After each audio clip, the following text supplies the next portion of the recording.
हिंदी अध्ययन विभाग से CNC PU कॉलेज चित्रदुर्ग। हम आज प्रथम सोपान गद्य भाग सेकेंड लेसन युवा ओन से पाठ पढ़ रहे हैं। इसके साथ साथ इस पाठ के लेखक है स्वामी विवेकानंद जी। हम अब इस कक्षा में स्वामी विवेकानंद जी के जीवन के बारे में पढ़ेंगे। इनका जन्म 1863 जनवरी 12 को कलकत्ता में हुआ था। इनका जन्म 1863 जनवरी 12 ಕಲ್ಕತ್ತಾ में हुआ था। ಇವರು ಹುಟ್ಟಿದ್ದು 1863 ಜನವರಿ 12 ಕಲ್ಕತ್ತಾದಲ್ಲಿ ಇವರು ಜನ್ಮ ತಾಳಿದ್ರು ಇಲ್ಲ ಹುಟ್ಟಿದ್ರು। ಇವರಿಗೆ ಚಿಕ್ಕ ವಯಸ್ಸಿನಲ್ಲಿ ಸ್ವಾಮಿ ವಿವೇಕಾನಂದ ಅಂತ ಕರೀತಿರಲಿಲ್ಲ, ಮನೆಯಲ್ಲೆಲ್ಲ ನರೇಂದ್ರ ಅಂತ ಕರೀತಾ ಇದ್ರು। इनका बचपन का नाम है नरेंद्र। इसके साथ साथ इनके माता का नाम भुवनेश्वरी देवी। इनके माता का नाम भुवनेश्वरी देवी और पिता का नाम है विश्वनाथ दत्त। और इनके गुरु रामकृष्ण परमहंस। ये रामकृष्ण परमहंस के बहुत प्रिय शिष्य बने थे। इसके साथ साथ इन्होंने बचपन से ही बहुत ही प्रतिभाशाली, गरीबों के प्रति दयापूर्ण हृदय रखने वाले और भक्ति एवं वेदांत में बहुत रुचि रखने वाले महान पुरुष थे। इनका मरण 1902 जुलाई 4 जुलाई 4 को हुआ। ಇವರು 1902 जुलाई 4 ರಂದು ಮರಣವನ್ನು ಹೊಂದಿದ್ರು। और इनके प्रमुख रचनाएं है, ಇವರು ಏನು ಪ್ರಮುಖವಾದ ರಚನೆಗಳನ್ನ ಪುಸ್ತಕಗಳನ್ನ ಬರಿತಾ ಇದ್ರು, ಅದರಲ್ಲಿ ಪ್ರಮುಖವಾದವುಗಳು ಇವು: कर्मयोग, भगवान कृष्ण और भगवत गीता, मरणोत्तर गीता, मेरे गुरुदेव, ये इनके प्रमुख रचनाएं हैं। इसके साथ साथ इस पाठ में इन्होंने स्वामी विवेकानंद जी ने युवकों से मतलब है नव ಯುವಕರಿಗೆ ಇವರು ಏನು ಸಂದೇಶವನ್ನು ಕೊಡ್ತಾ ಇದ್ದಾರೆ ಅನ್ನುವ ಬಗ್ಗೆ ಈ ಪಾಠದಲ್ಲಿ ಇದೆ। नव युवकों को क्या संदेश दे रहे हैं, इसके बारे में इस पाठ में प्रस्तुत किया गया है। प्रस्तुत संबोधन युवाओं से मैं स्वामी विवेकानंद जी ने नव युवकों का मार्गदर्शन किया है। इस पाठ में स्वामी विवेकानंद जी ने नव युवकों को मार्गदर्शन किए हैं। आपका विश्वास था कि देश का उद्धार केवल नव युवक एवं नव युवतियों के द्वारा ही संभव है। इस देश का उद्धार किससे हो सकता है? नव युवक और नव युवतियों से उद्धार हो सकता है। स्वामी विवेकानंद जी ने हमें मानव निर्माणकारी धर्म एवं दर्शन की शिक्षा दी है, जो हमारे राष्ट्र निर्माण के लिए उनकी अनुपम देन है। स्वामी विवेकानंद जी मानव निर्माण के लिए बहुत ही काम किए हैं। स्वामी जी की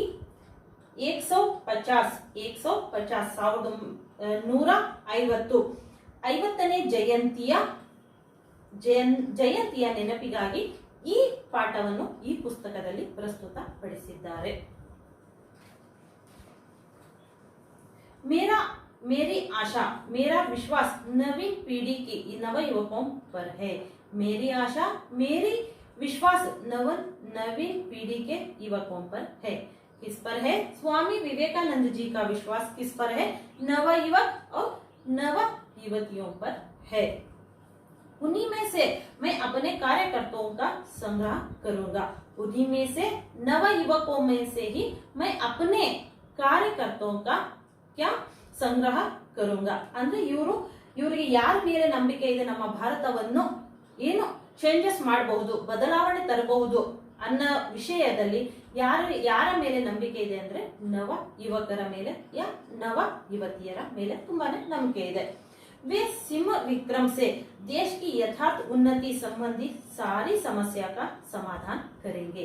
आ नव युवकರು ಸಿಂಹದ ಬಲದಿಂದ ಅವರ ಮನಸ್ಸಿನಲ್ಲಿ ಏನು ಬಲ ಇರುತ್ತೆ, ಎಂತಹ ಬಲ ಇರುತ್ತೆ, ಸಿಂಹದಂತಹ ಬಲ ಇರುತ್ತೆ. ಅದರಿಂದ ನಮ್ಮ ಭಾರತಕ್ಕೆ ಏನು ಸಮಾಧಾನ ಅಂದರೆ ಉತ್ತರ ಬೇಕು, ಇಲ್ಲ ನಮ್ಮ ಭಾರತವನ್ನು ಚೇಂಜ್ ಮಾಡೋದಕ್ಕೆ ಏನು ಕಾರ್ಯಗಳನ್ನ ಮಾಡ್ಬೋದು, ಅದರ ಪರಿಹಾರ ಇವರ ಬಳಿ ಇರುತ್ತೆ ಅನ್ನೋದು ಇವರ ನಂಬಿಕೆ.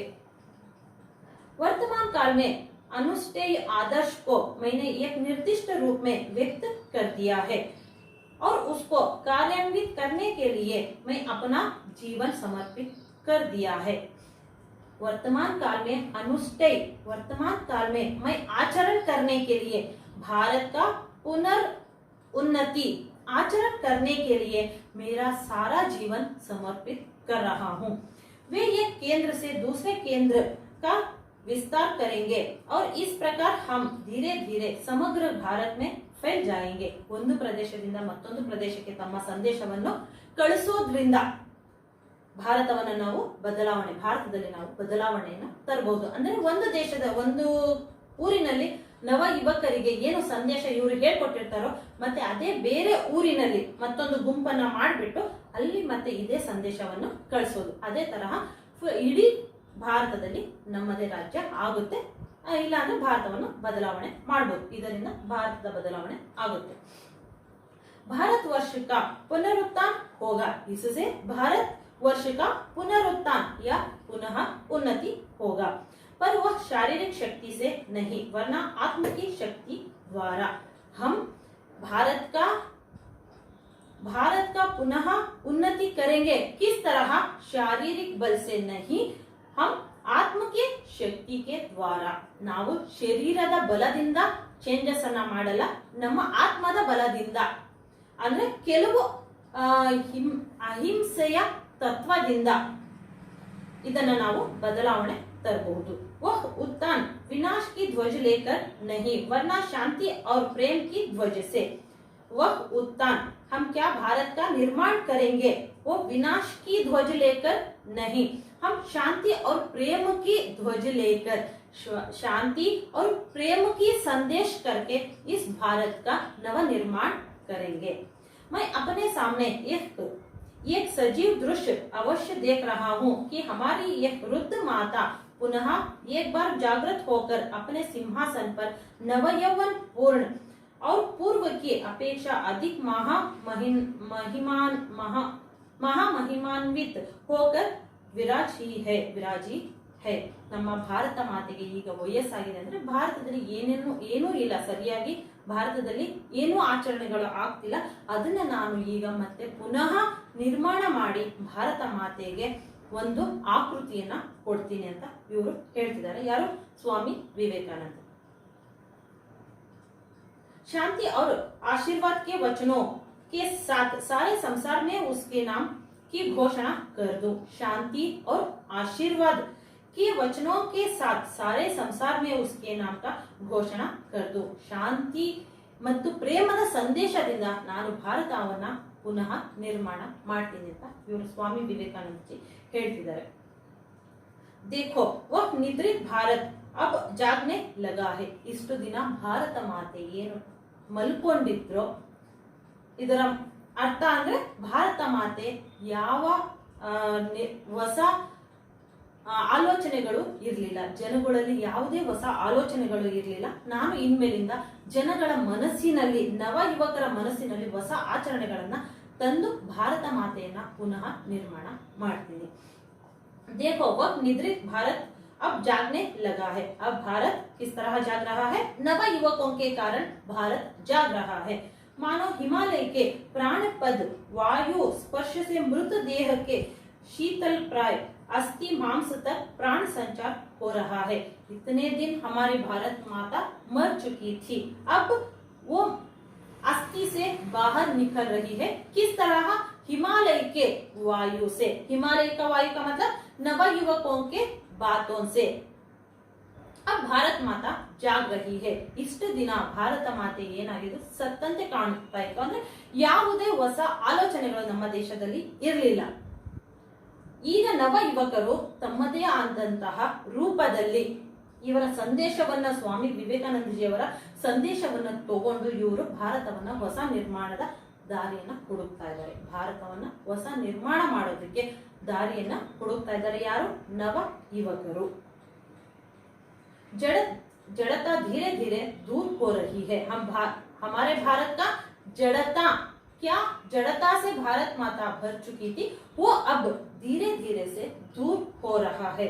इन ಜಡತ್ವದಿಂದ ಭಾರತ ಕೂಡಿತ್ತು ಈಗ ನಿಧಾನವಾಗಿ ಹೋಗ್ತಾ ಇದೆ, ದೂರ ಆಗ್ತಾ ಇದೆ. जो अंधे हैं वे ही देख नहीं सकते और जो विकृत बुद्धि है वे ही समझ नहीं सकते कि हमारी मातृभूमि अपनी गंभीर निद्रा से अब जाग रही है. ಏನು ಕುರುಡರು ಆಗಿದ್ರು ಇಷ್ಟು ದಿನ, ಅವರು ಈ ಕಣ್ಣು ಇಲ್ಲದೆ ಇರೋರು ಅನ್ನ ಅಲ್ಲ, ಏನು ಕೆಟ್ಟ ಆಲೋಚನೆಯಲ್ಲಿ ಮುಳುಗಿದಾರೋ ಜನರಿಗೆ, ಅವರಿಗೆ ಮಾತ್ರ ನಮ್ಮ ಹೊಸ ಭಾರತದ ನಿರ್ಮಾಣವನ್ನು ಕಾಣಿಸ್ತಾ ಇಲ್ಲ. ಬೇರೆ ಜನರಿಗೆ ಹೊಸ ಭಾರತದ ನಿರ್ಮಾಣ ಕಾಣಿಸ್ತಾ ಇದೆ. अब कोई उसे रोक नहीं सकता, अब कोई उसे रोक नहीं सकता. इस भारत को पुनः उन्नति होने से कोई भी रोक नहीं सकता. अब ये फिर सो भी नहीं सकती. अब भारत नहीं सो सकती. अब तो जाग रही है भारत और नहीं सो सकती. कोई ब्रह्म शक्ति इस समय इसे दबा नहीं सकती, क्योंकि एक असाधारण शक्ति का ದೇಶ ಅಬ್ ಜಾಗರ್ ಖಡಾ ಹೋ ರಹಾ ಹೈ. ಈಗ ನಮ್ಮ ದೇಶದಲ್ಲಿ ಅಸಾಧಾರಣವಾದಂತಹ ಶಕ್ತಿ ತುಂಬಿಕೊಂಡಿದೆ. ಯಾರು ಅದು ಅಸಾಧಾರಣ ಶಕ್ತಿ? ನವ ಯುವಕರು. ಅವರಿಂದ ಏನು ಮುಂದುವರಿತಾ ಇದೆ ಭಾರತ ದೇಶ, ಅದನ್ನ ಮತ್ತು ಯಾರು ತಡೆಯೋದಕ್ಕೆ ಆಗಲ್ಲ ಅಂತ ಇಲ್ಲಿ ಸ್ವಾಮಿ ವಿವೇಕಾನಂದ ಜಿ ಹೇಳ್ತಿದ್ದಾರೆ. एक नवीन भारत निखल पड़े. अब एक नवीन भारत कहां से निखल पड़ रहा है? निखले हल पकड़कर अब भारत का पुनर्उन्नति करने के लिए परिहार निकाल रहे हैं. कौन? स्वामी विवेकानंद जी और उनके साथ साथ नव युवक या नवा पीढ़ी.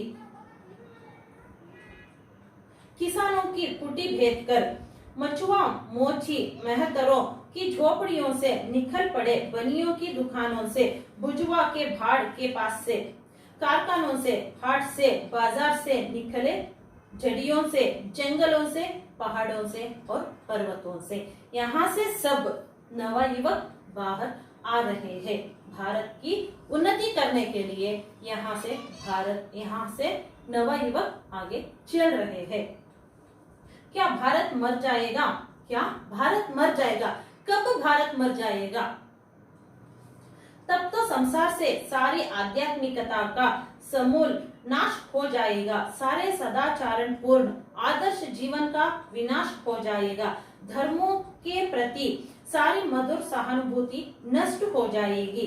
सारी भावुकता का भी लोप हो जाएगा और उसके स्थान पर काम रूपी देव और विलासिता रूपी देवी राज्य करेगी. उस समय हमारा भारत मर जाएगा. ನಮ್ಮ ಭಾರತ ಯಾವಾಗ ಸತ್ತು ಹೋಗುತ್ತೆ ಅಂತ ಇವರು ಹೇಳ್ತಿದ್ದಾರೆ ಅಂತ ಹೇಳಿದ್ರೆ, तब हमारे देश में आध्यात्मिकता का समूल नाश हो जाएगा. ನಮ್ಮ ದೇಶದಲ್ಲಿ ಏನು ಆಧ್ಯಾತ್ಮಿಕತೆ ಅನ್ನೋದು ಇದೆ, ಆಧ್ಯಾತ್ಮಿಕ ಇದೆ, ಅದೆಲ್ಲ ನಾಶ ಆದಾಗ ನಮ್ಮ ಭಾರತ ಸತ್ತು ಹೋಗುತ್ತೆ. ಅದರ ಜೊತೆ ಜೊತೆ ಇಲ್ಲಿ ಆದರ್ಶ ಜೀವನ ವಿನಾಶಕ್ಕೆ ಹೋದಾಗ, ಮತ್ತೆ ಧರ್ಮದ ಪ್ರತಿ ಸಹಾನುಭೂತಿ, ನಾವು ಧರ್ಮದ ಪ್ರತಿ ಮಾತು ಆಡಿದಾಗ, सारी भावुकता का लोभी हो जाएगा. सारे लोग धन के लोभी कब हो जाते हैं, तब हमारी भारत माता मर जाएगी या भारत मर जाएगा. और उसके स्थान पर काम रूपी देव, विलासिता रूपी देवी राज्य करेगी. ಯಾವಾಗ ನಮ್ಮ ಭಾರತ ಸತ್ತು ಹೋಗುತ್ತೆ ಅಂದ್ರೆ ಕಾಮರೂಪಿ ದೇವತೆ ಮತ್ತು ವಿಲಾಸಿತಾ ರೂಪಿ ದೇವಿಗಳು ರಾಜ್ಯವನ್ನ ಮಾಡಿದಾಗ, ಒಳ್ಳೆತನ ಹೋಗಿ ಕೆಟ್ಟತನ ಯಾವಾಗ ನಮ್ಮ ದೇಶದಲ್ಲಿ ಬರುತ್ತೋ ಅವಾಗ ನಮ್ಮ ದೇಶ ಸತ್ತು ಹೋದಂತೆ. ಧನ್ ಉನ್ಕಾ ಪುರೋಹಿತ್ ಹೋಗ. ಜನಗಳೆಲ್ಲ ದುಡ್ಡಿಗೆ ಯಾವಾಗ ಪೂಜೆ ಮಾಡ್ತಾರೋ ಆ ಟೈಮ್ನಲ್ಲಿ, ಆ ಸಮಯದಲ್ಲಿ ನಮ್ಮ ಭಾರತ ಸತ್ತು ಹೋದಂಗೆ. प्रातारण इसका मतलब क्रूरता. पाशाविक मतलब मृगत्व और प्रतिद्वंद्विता, ये ही उनकी पूजा पद्धति होगी और मानवता उनकी बलि सामग्री हो जाएगी. कब हमारा भारत मर जाएगा? ये सब होने पर हमारा भारत मर जाएगा. लेकिन ऐसी दुर्घटना कभी होने नहीं देंगे. ऐसी दुर्घटना हमारे भारत में हम नहीं होने देंगे, कहकर स्वामी विवेकानंद जी कह रहे हैं और नव युवकों को ये संदेश बोल रहे हैं। भारत के राष्ट्रीय आदर्श है त्याग और सेवा। भारत का राष्ट्रीय आदर्श क्या है? त्याग और सेवा। भारत में त्याग और सेवा कब बढ़ेगा? यह नव युवकों के मन में ये राष्ट्रीय आदर्श कब पैदा होगा? तब हमारा भारत का, हमारा देश का नवा निर्माण हो सकता है। आप इन धाराओं में तीव्रता उत्पन्न कीजिए। आप इन धाराओं में तीव्रता उत्पन्न कीजिए। सारे लोगों के मन में त्याग और सेवा का मनोभाव भर दीजिए और शेष सब अपने आप ठीक हो जाएगा। ये भारत के राष्ट्रीय आदर्श को, भारत के राष्ट्रीय आदर्श कौन सा है? त्याग और सेवा। ये सब लोगों के मन में भरने से, लोगों के मन में भरने से उनके मन में क्या कलुषता रही होगी या रहता था, वो सब नाश हो जाएगा। ನಾವು ಭಾರತದ ರಾಷ್ಟ್ರೀಯ ಆದರ್ಶವಾದ ತ್ಯಾಗ ಮತ್ತು ಸೇವೆಯನ್ನ ಅವರ ಮನಸ್ಸಿನಲ್ಲಿ ತರೋದ್ರಿಂದ ಅವರ ಮನಸ್ಸಿನಲ್ಲಿ ಏನು ಕೆಟ್ಟ ಆಲೋಚನೆಗಳಿರುತ್ತೆ ಅದೆಲ್ಲ ದೂರ ಆಗುತ್ತೆ। ಆ ದೂರ ಆಗೋದ್ರಿಂದ ಮನುಷ್ಯರು, ನಮ್ಮ ಭಾರತದಲ್ಲಿರುವ ಮನುಷ್ಯರು ಚೇಂಜಸ್ ಅನ್ನ ಕಾಣ್ತಾರೆ। तुम काम में लग जाओ, तुम काम में लग जाओ। स्वामी विवेकानंद जी ने युवकों को कह रहे हैं, पहले तुम काम में लग जाओ। क्या काम करने के लिए? अच्छे काम करने में तुम लग जाओ। फिर देखोगे इतनी शक्ति आएगी कि तुमसे संभाल ना सकोगे। फिर देखना, तुम अच्छे काम करने में सामने गए तो तब तुम्हारे मन में बहुत ही शक्ति आ जाएगी।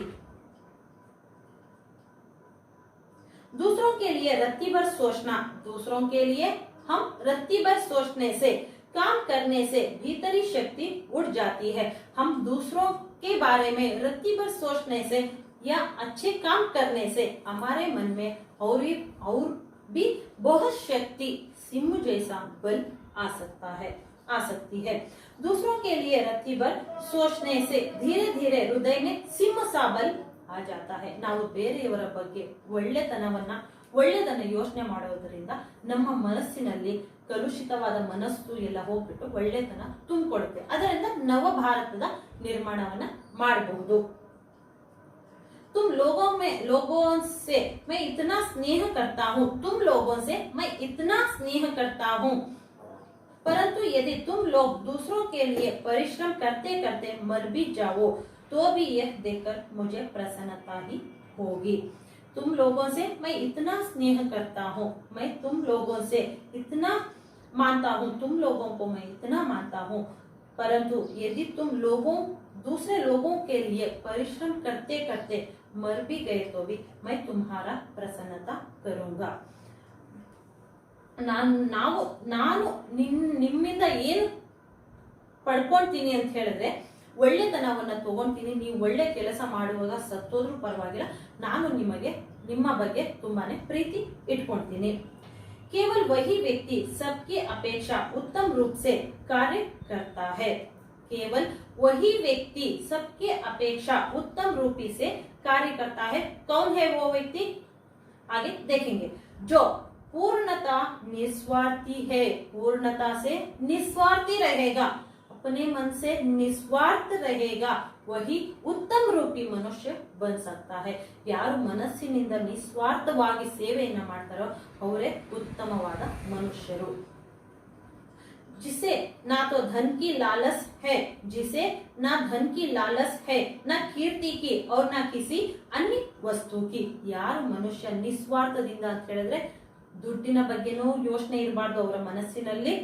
ಇದರ ಜೊತೆ ನಾನು ಕೀರ್ತಿಯನ್ನು ಪಡಿಬೇಕು, ನಾನು ನನ್ನ ಹೆಸರು ಉನ್ನತ ಶಿಖರಕ್ಕೆ ಹೋಗೋದಕ್ಕೆ ಏನ್ ಬೇಕಾದ್ರೂ ಮಾಡ್ತೀನಿ ಅನ್ನೋದು ಅವ್ರ ಮನಸ್ಸಿನಲ್ಲಿ ಇರಬಾರ್ದು। ಯಾವುದೇ ಅಪೇಕ್ಷೆ ಇಲ್ಲದೆ ಒಳ್ಳೆ ಕಾರ್ಯವನ್ನು ಯಾರು ಮಾಡ್ತಾರೋ ಅವರಿಗೆ ತಾನೇ ದುಡ್ಡು ಬರುತ್ತೆ, ಒಳ್ಳೆ ಹೆಸರು ಬರುತ್ತೆ ಮತ್ತು ಅವರು ತುಂಬಾ ಉತ್ತಮವಾದ ಪುರುಷರಾಗಿರ್ತಾರೆ। और मनुष्य अब ऐसे करने में समर्थ हो जाएंगे तो वह भी एक बुद्ध बन जाएंगे। ऐसे आदमी को हम क्या कहते हैं? बुद्ध कहते हैं। निस्वार्थ से काम करने वाले लोगों को हम बुद्ध कहते हैं। और उसके भीतर से ऐसी शक्ति प्रकट होगी जो संसार की अवस्था को संपूर्ण रूप से परिवर्तित कर सकती है। निस्वार्थ मनुष्य सारे संसार का मतलब यहाँ पर भारत देश है, भारत देश को परिवर्तित कर सकता है। निस्वार्थ मनुष्य इस सारे देश को परिवर्तित कर सकता है। जब तक करोड़ों भूखे और अशिक्षित रहेंगे तब तक मैं प्रत्येक उसे आदमी को विश्वासघातक समझूंगा। जब तक करोड़ों भूखे और अशिक्षित रहेंगे, यहाँ पर कब तक भूखे लोग और अशिक्षित लोग रहेंगे तब तक यहाँ पर विश्वासघातक का ही काम हो सकता है।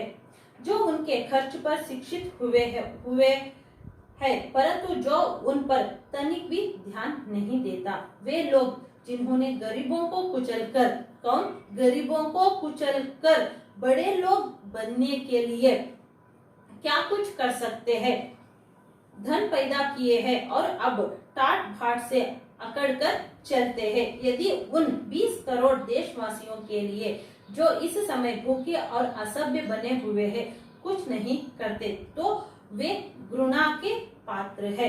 ನಮ್ಮ ದೇಶದಲ್ಲಿ ಏನು ವಿಶ್ವಾಸಘಾತಕ ಜನಗಳಿದ್ದಾರೆ, ದುಡ್ಡಿಗೋಸ್ಕರ ಏನು ಬೇಕಾದರೂ ಮಾಡುವಂತಹ ಜನಗಳು, ಬಡವರಿಗೆ ತುಳುಕ್ಬಿಟ್ಟು ತಾನು ಶ್ರೀಮಂತ ಆಗಬೇಕು ಅನ್ನೋ ಆಲೋಚನೆಗಳು ಅವರ ಮನಸ್ಸಿನಲ್ಲಿ ಇರುತ್ತೆ। ಅಂತ ಜನಗಳಿಗೆ ನಾನು ದ್ವೇಷ ಮಾಡ್ತೀನಿ ಅಂತ ಯಾರು ಹೇಳ್ತಿದ್ದಾರೆ ಇಲ್ಲಿ? स्वामी विवेकानंद जी। उस तरह के लोगों को या मानव को इन्होंने क्या करेंगे? द्वेष करेंगे। Thank you. अगले क्लास में इस आगे का पार्ट पढ़ेंगे।